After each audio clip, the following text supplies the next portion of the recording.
There are many who ask me on how I use millet at home. So here is a step-by-step guide on how we use millet at home daily. Yes, we eat millet every day, but it's just once a day. It could be either for breakfast, lunch or for dinner. We have almost switched ourselves to millet from rice in all that we can. Millet is a healthier version as it's rich in protein and fiber. There are different kinds of millets that we use, which is kudo, barnyard millet, little millet and foxtail millet. Make sure when you buy millet, it's unpolished. The unprocessed ones are packed with goodness of minerals and vitamins. Today, I'm planning to make neer dosa and I'm using little millet. You can use any millet, but with what we have tried, little millet tastes really good for this recipe. Basically, it's just 1:1 ratio, 1 cup of little millet to 1 cup of rice to make neer dosa. With millet included, neer dosa tastes fabulous than just rice on its own. And it's very healthy version too. I washed the rice a couple of times, but wash only once for the millet, as I want to retain the minerals and proteins intact. And I soak both of them in sufficient amount of water. Say around after 6 hours time, I grind the millet along with the water it was soaking in. Millet do not need a lot of water to be grinded. So into the same, I scoop out the soaked rice. I do not use the water from the rice. A cup of freshly grated coconut. Salt to taste and I grind. Neeru means water and the name neer dosa is the dosa batter to be quite thin and needing a lot of water. This is the pouring consistency we are looking to make neer dosa. The batter does not need to be fermented and the best part is dosa can be made straight away instantly.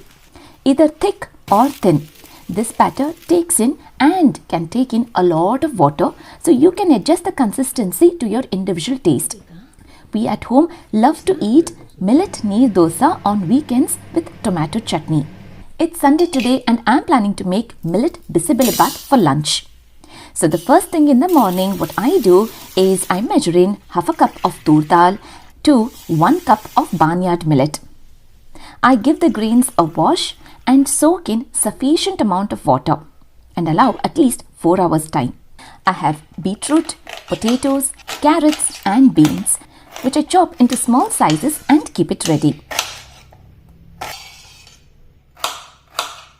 Now directly into the pressure cooker, I add in the soaked tur dal, soaked millet, potatoes and the rest of the chopped vegetables, frozen peas and water which is just above the grains and veggies. I set to pressure cook for just 1 whistle. In the meantime, I make the masala powder ready with 2 tablespoons of coriander seeds, an inch of cinnamon stick, 7 cloves, half a teaspoon of chana dal, 20 peppercorns, a drop or 2 of oil, and I roast them.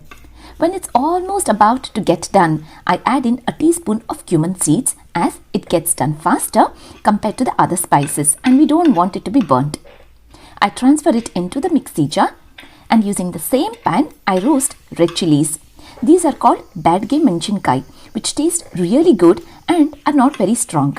I'm making this portion for the family of 4 of us and I grate in very little of dry coconut, say around just a teaspoon.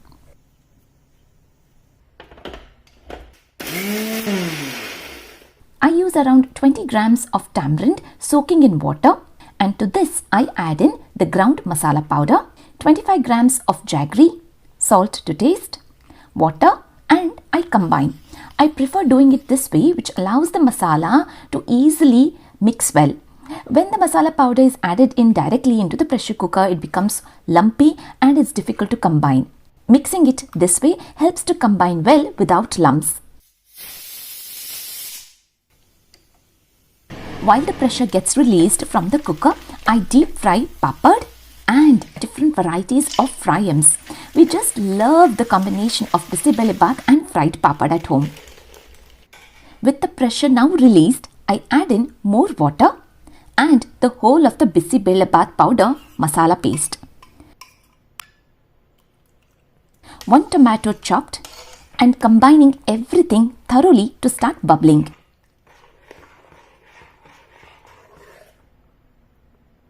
Parallelly, in the same small saucepan, I make the tadka with a generous amount of oil, mustard seeds, quarter cup of peanuts, a teaspoon of chana dal, a teaspoon of urad dal, curry leaves and hing.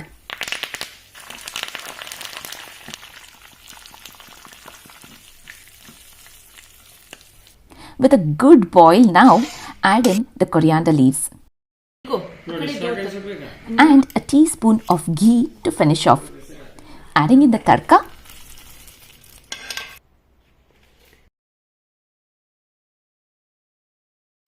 Now this is the consistency of the millet bisibelebath that we love to eat at home. The millet granules making it more tasty and healthy to eat. Enjoying it peacefully over the weekend with family.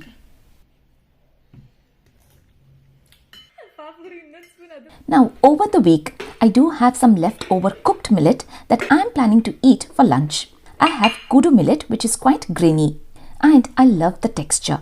I prefer using this millet to make puliyogre, upma, pulav, biryani. But today, as it's just for me, just one portion, I am planning to make my own variety of vegetable millet.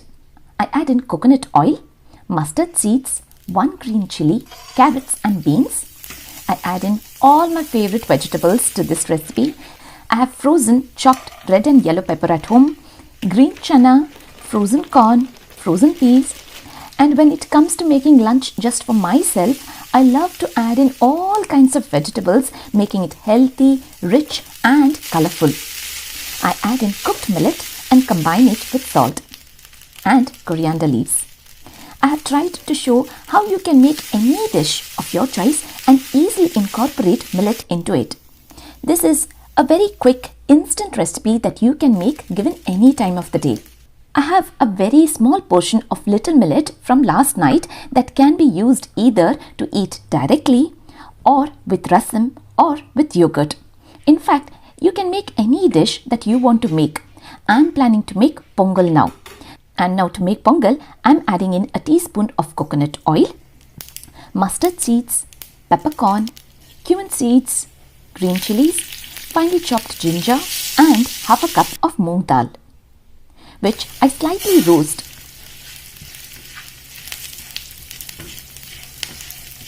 Adding in sufficient amount of water to soften the moong dal. Moong dal soaks in a lot of water, so be generous with the water quantity. Now that the dal is softened, to this I add in the cooked millet, turmeric powder, salt, pepper powder. This is a very soothing recipe and a very comfort food, especially in winters. Coriander leaves to finish off. I love to eat it while it's still very hot. This is how I make pongal at home. I just replaced from rice to millet. So this is how you can make any recipe with millet. You yourself can work out to know what millet will suit a particular dish more than the other. Now, apart from all these recipes, what we frequently do at home every morning is just measure millet and giving it a good wash only once. And to this, I measure in 2.5 cups of water and I allow the greens to soak in water for at least 6 hours time. This is for dinner time. If I'm planning to make anything for breakfast with millet, then I soak it overnight. Now, the very easy way to incorporate millet and eat millet every day is by just substituting it with rice. Later in the evening, I directly cook the millet, stirring it occasionally. It takes around 12 minutes time to get cooked. And eat it with palya, sambar or rasam, whatever you make at home. Millet and yogurt taste fabulous too. Millet is definitely a healthy option to switch to. Eat healthy and be healthy. Thank you very much.